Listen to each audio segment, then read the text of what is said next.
Oh boy, it's good to see you guys here today. Well, I should introduce myself because obviously you can't see who's talking, and you might think that it's the Queen of England or something. You would never know if I didn't say. So I'll just say it. This is David Vos. Yeah, David. The guy. You don't know me? Well, you should know me because I'm a nice guy. Anyway, I live in Oklahoma, and you'd probably know that if you knew me. But since you don't know me, I suppose I should tell you a little bit about myself. Well, you see, I live out here in the woods in Oklahoma, and I got this little Husqvarna chainsaw. Ho, ho, ho!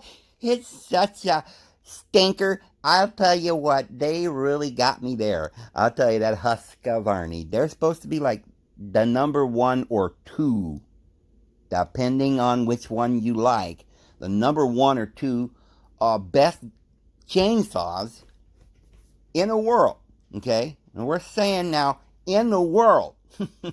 Now, you'd suppose, wouldn't you? I suppose. I would think that perhaps even a ranking as high as four, three or four or five even, would probably warrant that the thing would start, right? Right? It ought to start. But I remember just a little bit about myself. I grew up in the mountains in Idaho and Wyoming, and my dad was a logger. So I know what chainsaws are. I've seen them quite a bit. I used them quite a bit. I've fallen timber. I've gone with my father to fall timber. Now, I don't want to brag. But yeah, I did start the old bugger up and, learned how to file it. Oh, buddy, I could file that chainsaw and get her started and run, and I could throw the chain, and then pop that thing down the ground, flip it over, and have it, the chain put back on and running smoothly and start it up and running in about probably 4 or 5 minutes flat. All right. But ever since I was a little kid, I'll never forget this. My dad, the professional logger, he used to say, "Dadgummit, those things they don't start. They're always having troubles." Okay, and he was even a mechanic, right? On top of all that, and an electrician. Probably a plumber and a roofer and about anything else you could think up. He was kind of like one of those MacGyvers. Yeah, I've only seen a few of these MacGyvers. They could probably build a spaceship out of a rubber band and a bubble gum wrapper, maybe a paper clip just to make sure it worked right. Yeah, but even he had trouble starting these things. But I remember a few little tricks my daddy taught me, and it's just I didn't remember what you did with the tricks. It's been so many years since I really used the chainsaw. So I get up and about a week or two ago, and I was gonna use the old chainsaw, right? Well, it's been undercover probably 3, 4, 5 months. I don't even know. I couldn't even tell you, but through the summer. Well, I gave it a crank. Nothing, right? Pulled the old choke out, did all the things you're supposed to do with my repertoire of knowledge, held it up over my head, did everything, waited a few minutes, tried it again, tried it the next day. It was not going to start. Nothing wrong with it. Ran perfectly well when I parked it.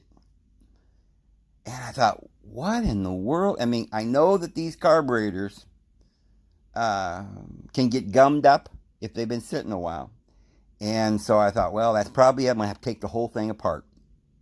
That's probably what I'm going to have to do. But I didn't have time, so I stuck her back under there. And I just thought, well, maybe in a week or so I'll get the courage to tear this thing down and figure out how to make this thing run. Well, I'm sitting there just a few, I don't know, hour or two ago, and all of a sudden it just dawned on me. I remember this little trick my dad used to do. but I just forgot what he did it for. But I remember that there were times, and they weren't usually, but like if he'd had the saw sitting for a while and he tried to start it and it wouldn't start, or if it'd been running and it was a little warm, he'd pick the thing up and start it holding the gas down with one hand and pulling the cord with the other hand. Now, the thing about that was it's a little dangerous. You don't want to do that around your mom. She'll probably start freaking out and, and getting hysterical and like, you're going to cut your leg off. You can't do, so you be careful. Okay, put it on the ground. Here's the trick. Put it on the ground where the handle is, like a little V shape. You can stick your boot in there, and that'll hold the gas down. And then reach down firmly with your left hand, holding it on the ground, and pull it a few. Usually the first pull, as I now find out, the first pull, boom, starts right up. They don't tell you this in the manual. This is just a little trick I learned in the Navy. The deal is that the carburetor's plugged with old gas that's dried up and it's stuck and it's sort of plugged up. And so what you got to do is hold the gas open so it gets some air, and the gas will run into the carburetor and it'll get air and it'll pop and start right up. And it works every time. But I had forgotten that old trick. So you guys, when you have a chainsaw that won't start and you've tried everything else, that'll work. But so I was excited because I need to use that chainsaw, and I was thinking, well, I don't really want to take it all apart, and I just didn't have time for that. I ain't got time for that, Ain't nobody got time for that. So I'm just happy, and I'm gonna get this video out because it's like halfway through the day and I haven't even gotten the video out. And not only that, I don't even know what I'm gonna say. I have no idea what to tell you guys. And the reason why is because I have all kinds of things I'd like to say. I always do. But it's like all the stuff I want to say is stuff that you've already heard before. You can't turn on your phone. That sounds funny. Turn on your phone. I remember when those things used to be like rotary, right? You'd get that thing, and it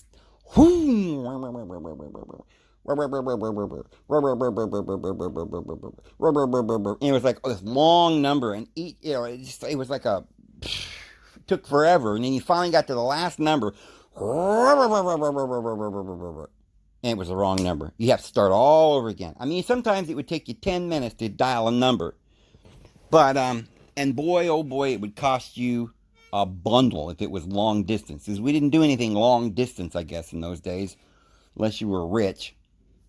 But, so I turned the old phone on, and, you got all the news right there. At least with modern YouTube. I don't know what you guys watch, but I suppose if you weren't familiar with YouTube, you wouldn't even know that you had all this stuff, right? A lot of people probably don't even know that you can get the news on there, like movies, series. You just can't get anything on there that they don't want on there, because it's all,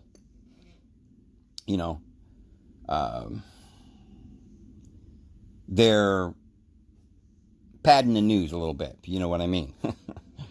So, but when you go on there, you see people talking about this is fake and that's a fake and this is a fake and this is a fake and that's a fake. And you just want to say, oh, balderdash. Oh, this is stupid. Everything is stupid. Why don't you wear a mask? And it's all a big hoax. It's a fraud. But as much as I really want to tell you guys that this whole thing's a fraud, I just feel like, like when you start to talk and you're like, it's a, I can't already say it. Because I just feel like, oh my goodness, you should know this. I shouldn't have to tell you this. It's like it's pissing me off that I should have to tell anybody this. And I'm not saying you don't already know it. Guarantee I know that you know it, and I know it. we know he knows it and she knows it. The problem is, it's like nobody seems to know it. It's just the biggest perplexing problem I've ever heard in my life. That everybody knows it, but nobody knows it. And I don't even know what I'm talking about. Do you know what I'm talking? I don't know. I think somewhere along the line, I know what I'm saying here, but I can't quite get it out. Because it's like saying, something that we all know that should be very... Well, I guess what I'm saying is that it's not fun anymore. Nothing's fun anymore. It isn't even fun to go to the store anymore. Because it's like going into a war zone. All right, get your mask on, helmets. All right, you guys, shields. Let's go. Oh my God, there's people in the streets shooting. Duck, get down. They're shooting. Oh my God, they're beating up a white guy over there. When you run through behind the carts, and you hunker down for a minute until it goes by. The riot, you forgot your riot gear at home or whatever. It's just... I'm tired. I'm just tired. I'm tired of having to think about this. They said it was only going to be 2 months that we would have to be idiots. Just go home and be an idiot for 2 months. This is just a hoax, but do it for a couple of months and it'll all blow over. Well, I'm still sitting here being an idiot and it ain't blowing over. I'm tired of it. You know what I'm saying? I'm just like, I'm getting kind of weak. But then there's this other part of me. And it's like, hey, ain't nothing this stupid ever happened in the history of mankind. We must be getting somewhere, right? When you get to the end of stupid, you got to get somewhere. Like there must be some end in sight, right? Of course, that's not always true. Princess Diana probably thought that going through the Pont Alamos tunnel or whatever the hell they call that, and she probably never did see the light. But, so, sometimes your plans are all ruined by, some paparazzi, whatever. But, and in that case, it was very important, right, that she get through the tunnel. God knows what was going on with that. We don't even know if those 2 kids were hers. But now we got one of these kids that's coming over to America, decides he wants to be American. He's just that's it. I don't want to be king. I don't want all the jewels, right? I don't want nothing. I don't want nothing to do with these people. Listen, there must be some real huge shenanigans going on over there in that castle if the prince doesn't even want to be around these guys anymore. That's all I'm saying.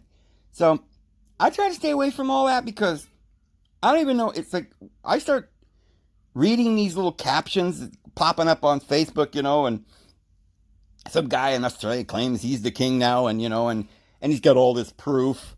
And my head is swimming with proof, especially stuff that I don't even know. What are they saying, right? Reptilians? I mean, come on, it would have been enough just to tell me they were crooks, criminals, thieves, robbers, murderers. Now they're reptilians? I just can't handle this. And when you start going into the world is flat, Dave, and, we didn't go to the moon. Oh, okay. And it turns out we didn't. Oh, my God. What in the...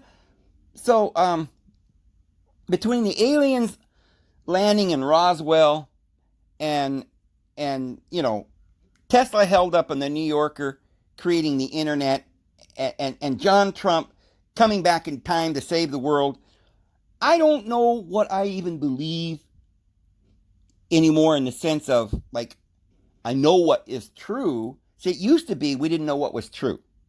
Now we know what is true, but we don't know what truth we'd like to live in, right? Because you can live in your truth and be hunted down like a worthless piece of barbarian in the mountains, hiding from the Gestapo, or you can just believe your truth that is complete bullshit and everybody knows it. By the way, did you know that, I used to say, oh, Mad Max. It's like the whole thing reminds me of Mad Max, if you don't mind me saying. And I can say I kind of like that movie. Why? I guess I always used to like movies. They didn't have to be good, like B movies or whatever. Conan the Barbarian. It's just it was exciting because it was like, what if everything in this world was ridiculous and you were running for your life? And I mean, I guess that's why some people like this world the way it is. It reminds them of the movies. But something I just learned, I don't know if you know this. Do you know that Mad Max, the movie, was supposed to have taken place in the year 2021? Ah, yeah, that's what I was thinking. What? Is this predictive programming? I don't know, but it seems like every program's been predictive, and maybe that's why they used to call it programming. It's like they knew everything that was going to happen. Now that, think about that for a minute. Might blow a couple of circuits in your, motherboard. But you know something? If we're all just a computer, if that's all we are, just some sort of biological computer, then why couldn't somebody just reprogram the entire world and get us all to like sitting around with masks on in our homes, yelling at the television, getting down on our knees, and kissing the boots of an Antifa worker? I mean, why not? I mean, I guess maybe it would be more entertaining for the people in the castles. But, if there's another reason why they're perhaps doing this, then it's probably something we might say biblical. And that's kind of my conclusion. That's where I'm kind of going with this.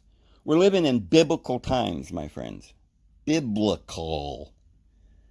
And from what I understand,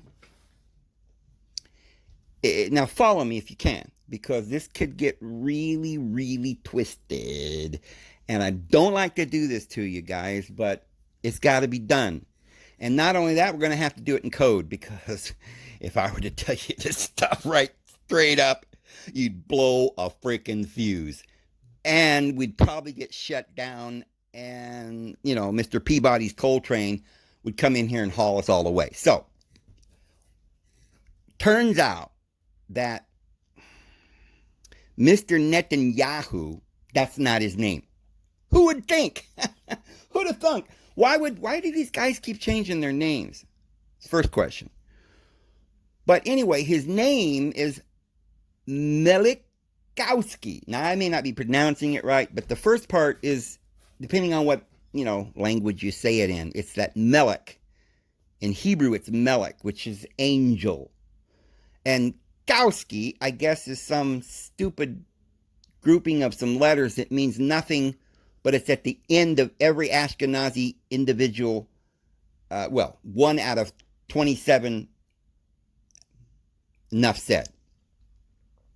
So he changed his name. Now, evidently his name, he's like, remember, so the name he gives himself is Nathan Yahoo, which is, I think it's kind of weird, because they don't, Jews are not allowed to speak the name of their own God. Even though the Old Testament says, the nations shall know my name. That's a little hard for me to really grasp and put my head around. But anyway, but they got the name in everybody's name. Like Jeremiah and all these names has got the name in it. So I'm not really sure what the deal here. And believe me, these names are really sentences with the actual name of their God in it. But anyway, it turns out that this Netanyahu, Benjamin, what is his name? Milenkowski. Remember Velenkowski, the guy that wrote the book Worlds in Collision? That was an interesting book.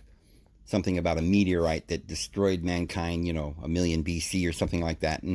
And of course, this was just like a premiere preview of Sitchin, right? But or Von Daniken or whatever. They started coming out with these books just messing with our minds, you know. Anyway, this Belenkowski, what was I talking about? I don't know. No, back to Milikowski, who is Netanyahu. That's his real name. All right. He was best friends with Berkowitz. Now, I spoke too soon. What I mean to say is that I don't know if you know it, but Jared Kushner's real name is Berkowitz. Now, that's not the crazy part. I guess they were best friends right after the war. Jared Kushner's parents just, were Holocaust survivors or something. But what's really crazy is that he lived up in there in the Philadelphia, Pennsylvania, I don't know exactly what state, up in that New England area. And there was somebody else that lived in that area, also named Berkowitz, at the very same decade. And I don't know if, it was simultaneous in the same city or anything, but it was nearby. You probably heard the Son of Sam murders. Guess what? The Son of Sam, that was all made up.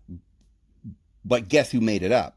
The media, right? They claimed that this David Berkowitz, who mass murdered a bunch of people, they claimed that he said that a dog told him to do it. The dog had demons or whatever, and the dog's name was Sam. Okay, that's a lie. Survey says, and it wasn't coming from the murderer, but it was coming from the media because they didn't want to expose this guy. I wonder why. Well, because turns out he wasn't the only person. There's a whole bunch of Berkowitzes involved and some cars and, some whatever, some other people involved. And it was like according to David Berkowitz, who's now serving a life sentence in prison, multiple life sentences in prison, he says it was a murder cult, that he was involved in a satanic cult, and that these Berkowitzes were running around murdering individuals for whatever reason we have not yet been told. And the story that he told them in his confession was that Sam told him to do it, which was a druid, a demon druid, a voice. He literally was in a satanic cult, and they, I guess, brought up this Samhain, lord of the druids, and they were worshiping Satan, and they were murdering people. Now, I think this is odd because then it got me to thinking, that, what was that guy that, I started thinking, and there's, I was looking at this, Manson, Charles Manson. He's got this swastika on his forehead, and this, I started wondering, who is this guy, right? Who is this guy? He's got another cult, and the Jim Jones cult was, I guess, created and funded by the CIA, and it makes you start wondering what's going on in this world, with Epstein and the Weinsteins and the Feinsteins running this, Ponzi scheme here over America, and nobody seems to understand or care what's going on. But I digress. Anyway, back to the news. Dershowitz says that you have no legal option. You must get the vaccine. You will be required to, and you can't get out of it because the Constitution gives you freedoms. Woo-hoo-hoo. You're not allowed to do anything you want, including if the government says you must wear a mask and stay in your home for forever, you must obey.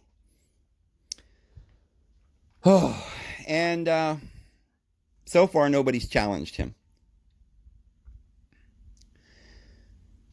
Yeah, there's a lot of stuff going on right now that it would get you down if you really thought about it. If you wanted it to. But I suppose at this point, it's still just talk, isn't it? We're talking about it. This is like 1933, 1937, 1938. We're not gotten in full blown into you know, the wars of the Allies and the Axis.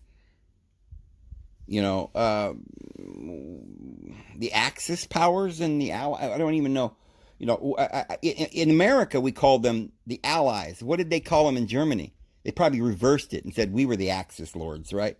But I don't understand that one because it's also a thing in the Bible called the five Axis lords of the Philistines. So what does it mean to be an Axis lord? They carry around axes? I don't know. But that's just one of those things that, puzzles you. Why, if Hitler didn't like some types of people and he murdered them all whenever he, decided, because he was so evil. Question is why were they running the Wilhelm Institute and building nuclear weapons? It doesn't seem logical to me. I never had anybody answer me that. Answer me that, Batman. Riddle me this, Joker. I just don't understand what Einstein was doing in Germany, building the nuclear weapon to destroy America until the war was won and somehow or another we got him out of there and then he starts building weapons for our side. I mean, I don't know. Anyway, here's something that will unplug your ears.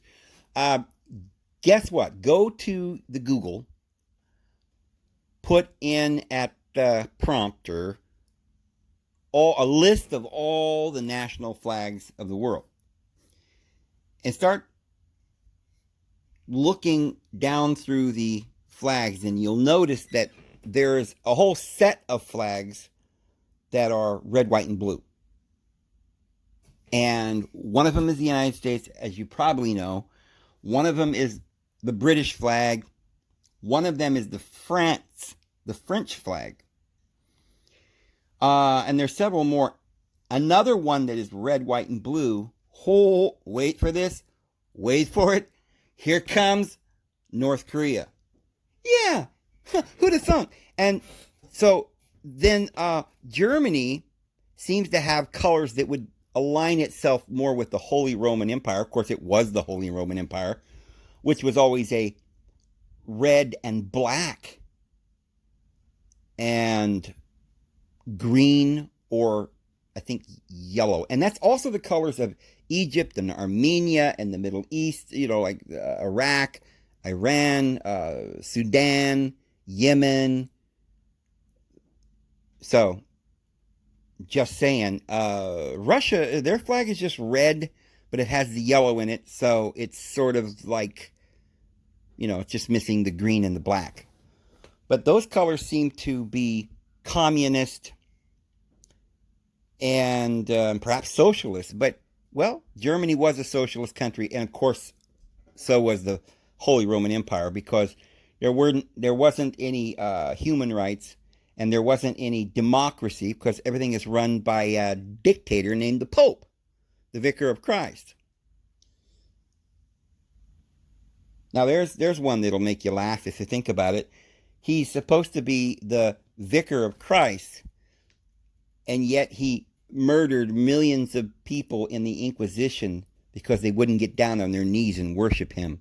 He wasn't even Christ himself. Even Jesus didn't demand that. And Jesus said to love one another, and Jesus was the servant of all.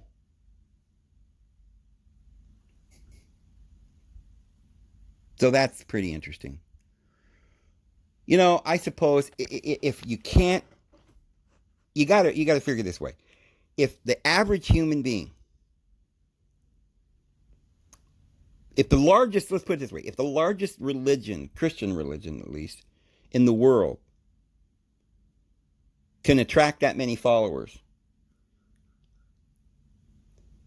even though their Pope has killed more human beings on the face of the earth or, their popes combined, than any other religion or any other mindset, and directly does the opposite of everything that the scripture says to do. I mean, Jesus said, love, don't judge your brothers, believe in grace. Everyone has the right to do, and, don't judge people. There was an adulterer, and he said, no, don't stone her. Forgive everybody 70 times 7. You don't need a man to teach you. Call no man your father on earth. It doesn't matter. Don't bow down to idols, and they're down on their knees bowing to an idol of Mary and the saints. So if you've got, it's 1 billion people that can just nonchalantly get down on their knees and commit sacrilege, and then yet walk out to church and call themselves a Christian with a clean conscience, then how do you suppose, honestly, how do you suppose you're going to find too many people in the world today that's willing to get rid of all these lies and stuff and quit saying I believe or I think or this is my beliefs, even if you can't prove it or if they don't make sense or if it's just because your mommy told you. But I'm going to do it because mommy told me, right? I believe this because we're freaking adults, right? People in their 50s and 60s. And they cannot, for the life of me, and then somebody finally gets to a place where like, you know what, I don't know if I want to continue in the faith of murder and blasphemy. I think I'll leave this church. And what do? They run right out, put their blinders on, and get a mask on, and Heil Fauci. I tell you what, it makes no sense. It's like human beings are not capable of having a unique thought or making their own plans with their life, deciding what they want to believe, trusting their own intentions. And why can't we just trust ourselves that we're good people, that we don't want to hurt other people? I really think that if you were to stop listening to the voices and the demons in your head that you obviously got from some sort of brainwashing and some ritualistic behavior that you did in some basement in a church building, right? I don't know what kind of covenants you're taking down there, but it seems like all these people got these voices. They're all running around saying Jesus told them. Sounds like it might be another Jesus, in my opinion, but Jesus told them that you're going to hell, right? Or Jesus is telling everybody that they got to have a one world government and murder all the people who will not submit. But you know what? It's like I was saying, I don't know if you guys know it, but this is pretty interesting. Do you know that the 10 Commandments, there is no law against lying? No law. In fact, out of all 613 of the laws of Moses, you don't find one law that says you shall not lie. Now, wait a minute, Dave. Wasn't there that one that says thou shalt not bear false witness? Yeah, you cannot bear false witness in a courtroom. You cannot go to the authorities and blame something on somebody that's a false testimony. But you can deceive and lie all you want. There's not one commandment against that. You guys keep talking about how moral these first 10 commandments are. Well, the first one is, I am God and I am a jealous God, and I'm going to kill you all if you don't do what I say. All right? That doesn't even sound moral to me. Or the next one, don't get down on your knees and worship anybody else, because I'll really get mad then. And here's the third one. Don't take my name in vain. Seriously? This is like, we're going to jump right over murder, stealing, rape. There's not even a law that says thou shalt not rape. In fact, rape was part of the things that you have to do. if you're going to follow this God. Right? It says, go into the land and murder all the men and take the women, shave their heads. This is in the Bible, guys. Look it up. Shave the women, and after 30 days, you humiliate them for 30 days, and then you can have them. Well, that's kind of like saying, don't look at the nakedness of your father, which actually means don't have sex with your mother, okay? I don't know why they need a law like that, because all the people I know never even thought of such a thing. Okay, but so they got to have a law against having sex with your mama. But when they say stuff like that, they don't come out and say it. They just say, you can't see your mother's nakedness or your father's nakedness. So this thing. So yeah, this was a law that he made that they didn't have the word rape, I guess, in Hebrew. So they just said you can have them. Women that didn't belong to you after you've murdered their husbands. Oh, because now wait a minute, hold on. Now I don't want you to get the wrong idea. They murdered their husbands for a really good reason. They were idolaters, which means they didn't worship their God. See, they were of another religion. So, okay, no religious freedom at all. But somehow or another, you and I right now we're debating whether or not we should make this the one world government, right? We're going to sign an agreement with Israel for peace, and they're going to institute some Noahide laws. If we do that, do you realize that the Old Testament, a lot of people say, well, we're Judeo-Christian nation. No, we're not. If we are, then don't tell our leaders, because you will all be murdered. Because in the law of Moses, all the Canaanites must be murdered. And don't worry, they haven't gotten over that. In the last book of their prophets, in the minor prophets, the last book of the Bible, the last thing it says, and don't worry, in my new world, when I make the world a paradise, Yahweh says, I'm not going to let any Canaanites in the land. I'm going to murder them all. So yeah, he's still really up for that. But remember, Canaanite means it was an entire race, or it's an entire group of people that lived in the Middle East, right? Everybody. There was 7 different nations that were part of that nation.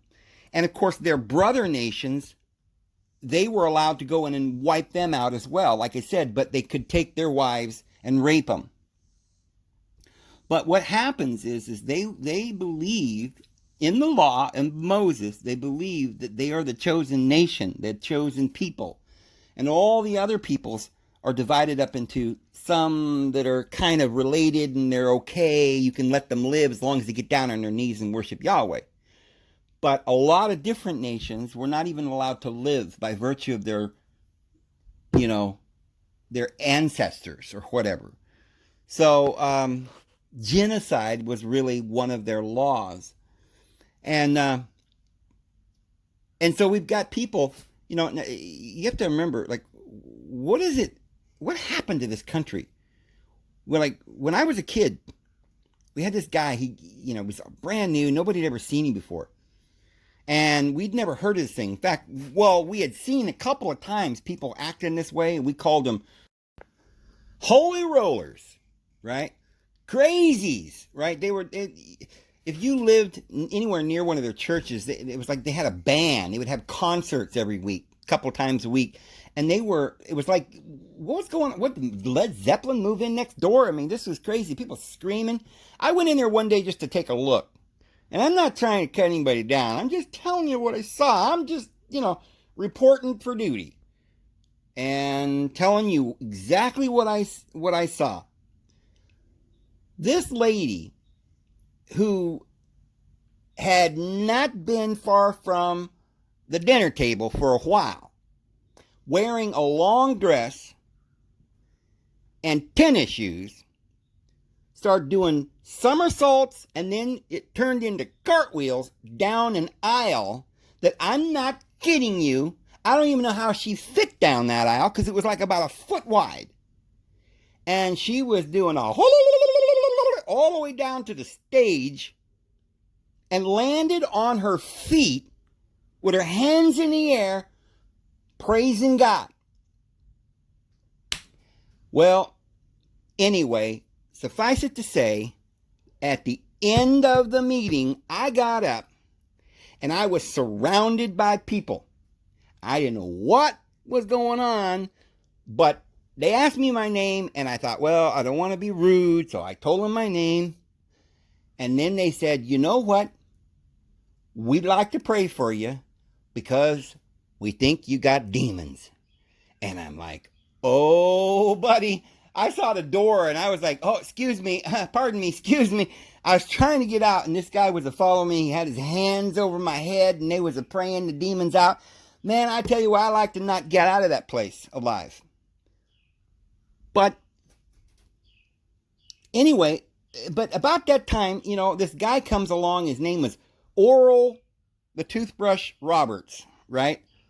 And he would get up and do this kind of thing. And then I guess he ended his career by saying that God had told him that he needed to come up with $1 million and build the Oral Roberts University, or God would take his life. Well, I don't know what happened, but I do know that I don't live very far from that place. I here in Oklahoma, the biggest building in that town, as far as I know, the Oral Roberts University.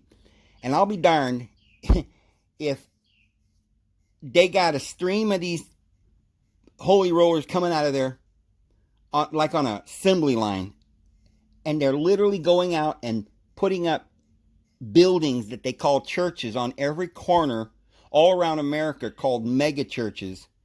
And each one of these pastors are bringing in $1 million plus every quarter, and they don't pay taxes.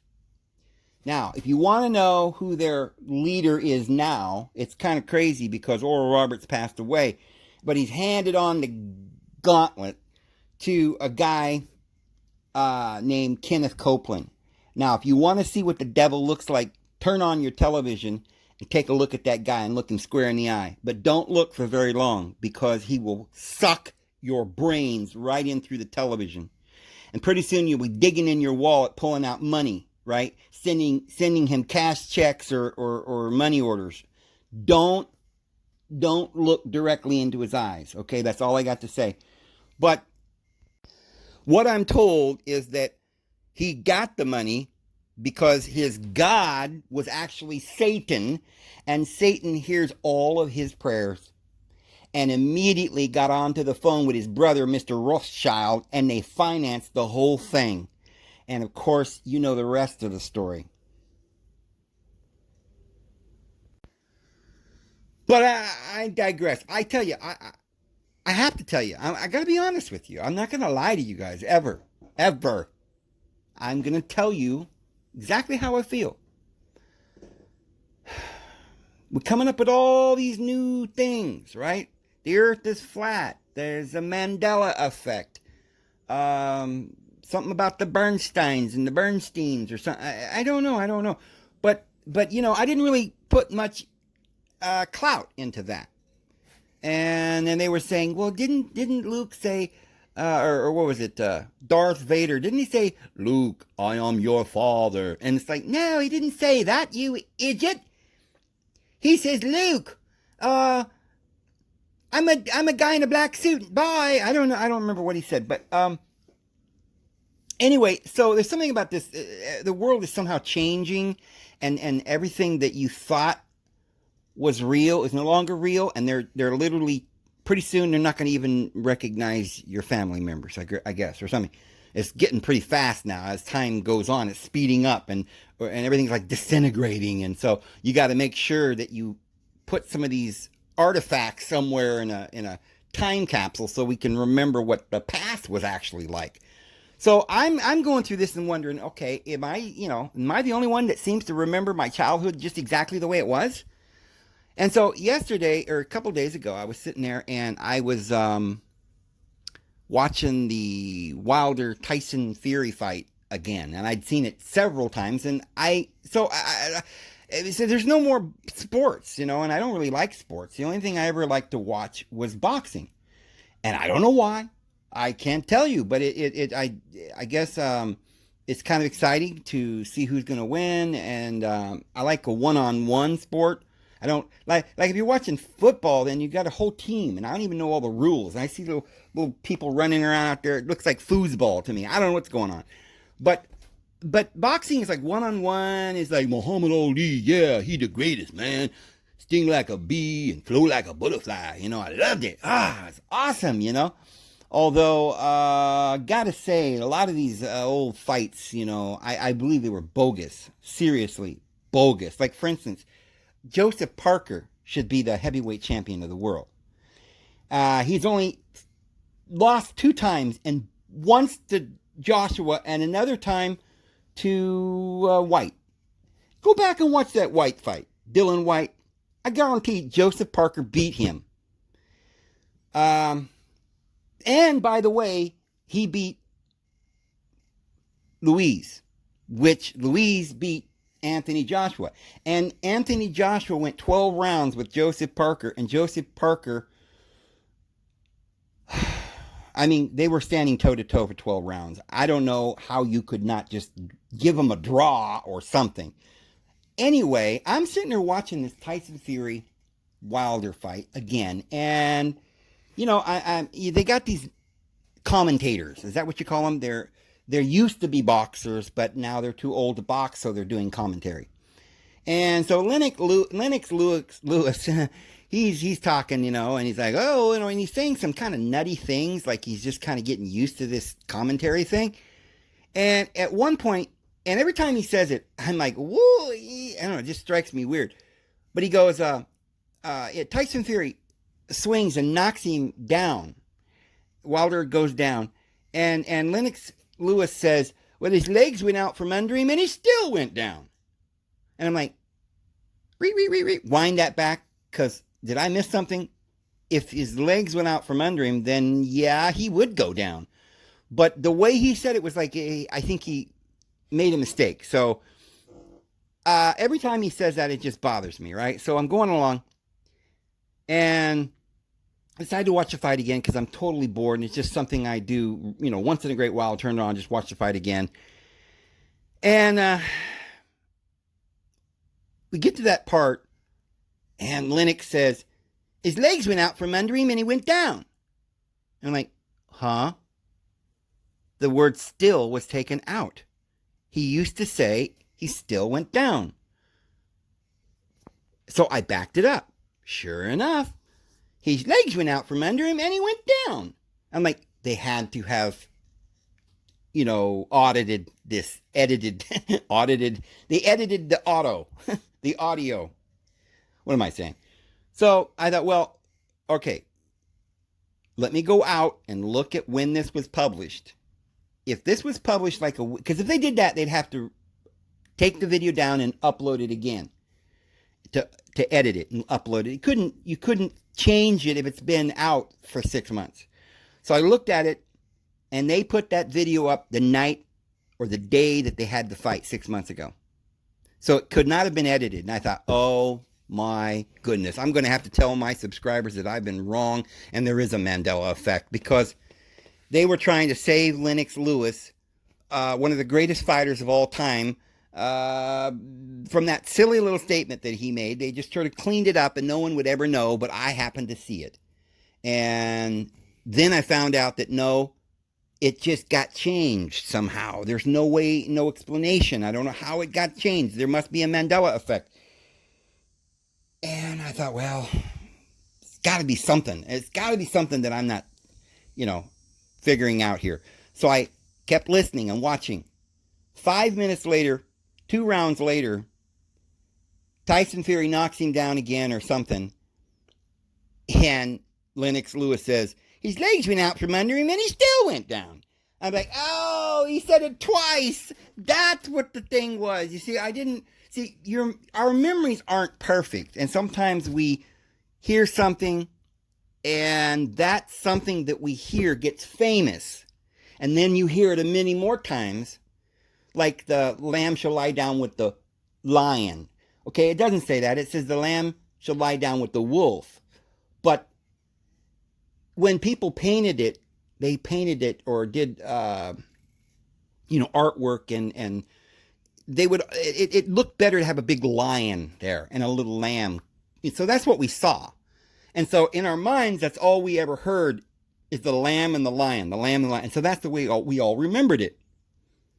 But you see, I happen to be somebody who was raised on the Bible. I was spoon-fed the Bible as a child. At 6 years old, I was standing on a milk crate in San Francisco selling watchtowers, down there with the Moonies.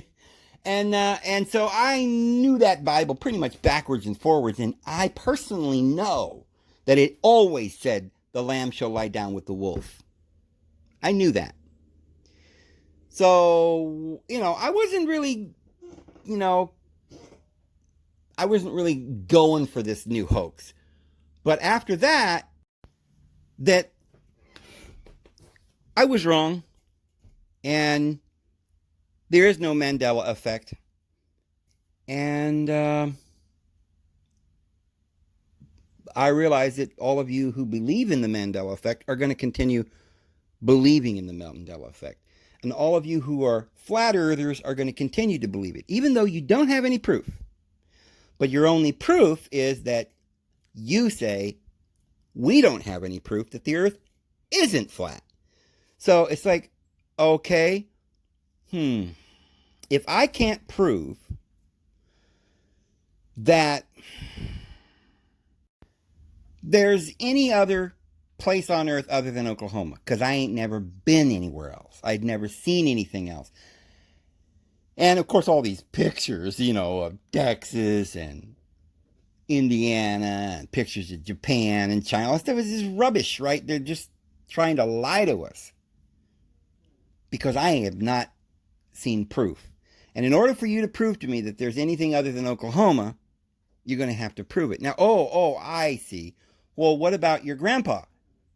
He has eyewitness testimony. He's told you that he saw New Jersey. He went there when he was in the war. And he probably went to Germany and other places in the war. You won't trust him? Well, you might say he has been brainwashed. He's just repeating things he was told. Maybe they blindfolded him when he got on the airplane, and when he got off somewhere else in Oklahoma, they told him it was Japan. You're never going to prove anything to anyone that doesn't want to believe it. To some extent, we have to use somebody else's testimony. For instance, I know that there's a history on this earth that goes all the way back to Adam. Now, here's how I know. No, not because it says so in the Bible, necessarily, although we're going to get to that probably. But I know that I have a mother, and I trust my mother. I do trust her. I have to trust her. I do believe her. I believe her testimony. She told me, she told me she's got a mom, but I saw my grandma, right? So I didn't have to take her word for it. But I'd never seen my great-grandmother. But my mom did. And my mother tells me that grandma was trustworthy, and she believed her. And so I'm going on her testimony of her mother's testimony of her mother's testimony that my great-great-great-grandmother actually existed. And if my great-great-great-grandmother was an alien and created the whole mess, and that's where we came from, I think my great-great-grandmother would have noticed that and would have told my grandmother. But no, there's a consistent testimony all the way back. In fact, there's quite a few other people along the road. And at some point, you go back to a place where you have handwritten affidavits. Isn't that what we do? Well, that's what we're supposed to do. The Bible says that the Bible is a testimony. And ancient law said where there are 2 or 3 witnesses, we're supposed to accept it. Now, I don't blame you at this point for not accepting 2 or 3 witnesses, even though that is something that supposedly we only had to meet that criteria in the past. If somebody swore and wrote an affidavit, and I don't think it just means that, you see two hillbillies, coming out of the woods and like, I saw Sasquatch, you all saw him too, and they're okay, I'll believe it too then. No, I mean, if you could get these two hillbillies to go down to the courthouse and sign affidavits, which is punishable if they lie, they're accused of perjury. See, that's where that law in the Old Testament comes in. Thou shalt not bear false witness. That's why it was so important, because that is the basis on which the Old Testament and the New Testament has come down to us. But you see, Yahweh didn't really care about lying, and that's why everybody's lying, all the people in power, because they're all very religious, and they happen to believe in those 10 commandments and those other 613 laws, and they know something that you don't know, that there is the nations who are like dogs to them, and they understand the Old Testament, admonition of you need to murder everybody, every man, woman, and child. They understand that. And they know that Yahweh, in order to get his will done, would send out lying spirits. Because there were many times in the Old Testament where these beings would be around God's throne, this Yahweh, and they would say, hey, Yahweh, I'll go down there and I'll deceive them. I'll deceive them for you. And that's what happened in the case of King Saul. Yahweh didn't like Saul anymore, so he sent lying spirits. And this is in the Old Testament. The reason, you see, Yahweh himself has got to keep his own laws. And so all of his laws is all of his desires. They're not moral at all. And of course, the ruling class that rule over us, that's how they've been getting away with all of this. They don't have to tell the truth. It's not even something that they're required to do. In fact, they're actually encouraged to deceive and to lie. But I digress. Hey, it's a beautiful day here in Oklahoma. It's crazy. I was sitting here yesterday. This happens about once a week. And I get this low-flying jet. I don't know what's a B-52 bomber or whatever. Comes flying over the trees. I mean, I swear I could see the people in the cockpit. They're flying over the oak trees. I live under some oak trees.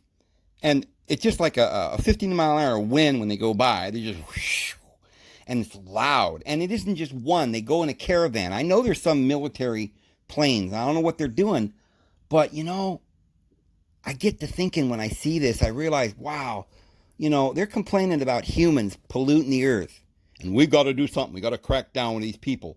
And all of the pollution in the world, 99% of it is coming from their factories, their military, and their planes that they claim we got to have, and all these trillions of dollars that we're spending worldwide on the military is the biggest expense, other than the drugs to keep us silent, right? The pharmaceutical companies and the prisons to keep us locked away.